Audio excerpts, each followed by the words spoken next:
بسم الله الرحمن الرحيم بناوي خواي بخشندو مهربان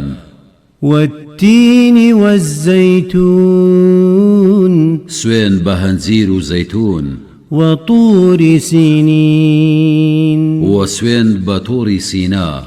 وهذا البلد الأمين وبمشاري آرام بيتلسا كمكيا لقد خلقنا الإنسان في أحسن تقويم سوين بخوا براستي إنسان مان دروس كرد كلا جوانترين شيودا ثم رددناه أسفل سافلين لپاشان اگر بي باور بي ديكين بپستريني همو پستيك إلا الذين آمنوا وعملوا الصالحات فلهم أجر غير ممنون مگر اواني كبروايان هناو